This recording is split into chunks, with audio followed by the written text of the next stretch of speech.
Se você está pensando em se divorciar ou apenas curioso sobre como funciona o processo de divórcio, eu vou te explicar agora tudo que você precisa saber antes da entrada no seu. O divórcio é a maneira de encerrar o vínculo criado através do casamento. Mas existe mais de um tipo de divórcio e eu vou te explicar agora. Vamos começar com o mais barato e rápido de todos, que é o divórcio extrajudicial. Nesse divórcio, você consegue resolver tudo em um único dia. É isso mesmo, você consegue resolver, encerrar esse casamento, esse vínculo que foi criado em apenas um dia.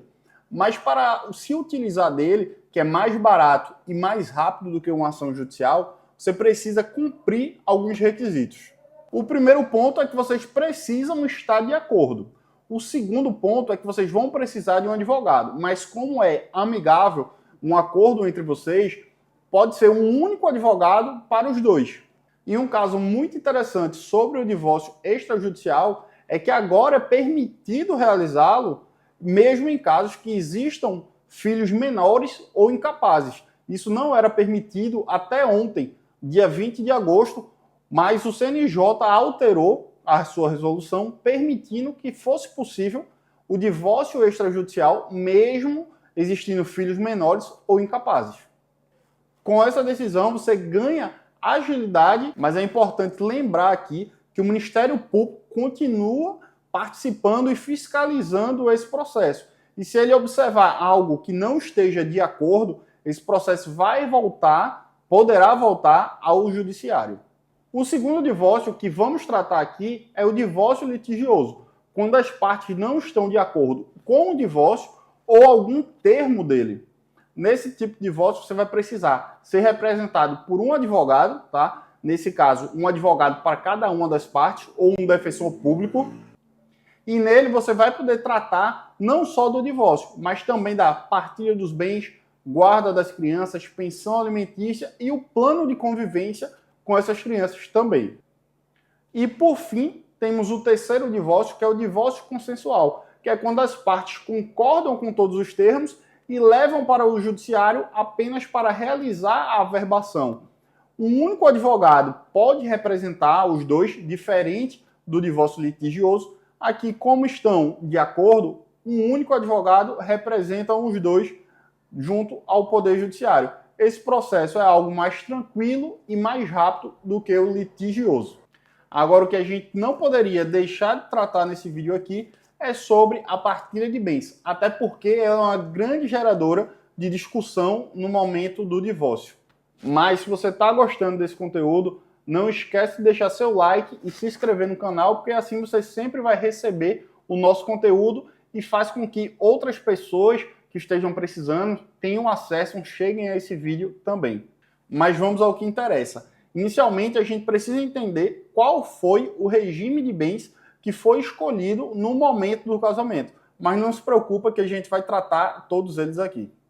Para começar, vamos falar do regime parcial de bens, que é quando todos os bens que foram adquiridos durante a união vão ser partilhados igualmente, ou seja, meio a meio entre o casal, independente do nome de quem esteja aquele bem e também de quem pagou. Ou seja, você pode ter pagado sozinho aquele bem, sem ajuda nenhuma financeira por parte do seu cônjuge, mas esse bem vai ser dividido se foi adquirido durante o casamento. E os bens adquiridos antes do casamento, esses bens não são partilháveis nesse tipo de união. Ele não vai ter direito, ela não vai ter direito. O que se tinha antes do casamento fica bem pessoal seu, e o que foi construído dentro da união, dentro do casamento, vai ser partilhado. Agora, um detalhe muito importante sobre bens financiados. Se você adquiriu esse bem antes do casamento, mas pagou parcelas dele dentro da união, dentro do casamento, essas parcelas pagas vão ser partilhadas, meio a meio. Segundo regime de bens, separação total. Nesse caso, nenhum bem vai ser partilhado, nem aqueles adquiridos antes do casamento e nem os que foram adquiridos durante o casamento, cada um preservando os seus bens que estão no seu nome. A única hipótese aqui, a única exceção no caso, seria se o bem foi adquirido com esforço comum, foi uma aquisição das duas partes. terceiro regime de bens, comunhão universal. Nesse regime, todos os bens vão ser partilhados. Pode ser bens adquiridos antes do casamento, bens recebidos de doação e também herança. Tudo vai ser partilhado. Agora, uma coisa que muita gente não sabe é que você pode se divorciar sem realizar a partilha de bens. É isso mesmo.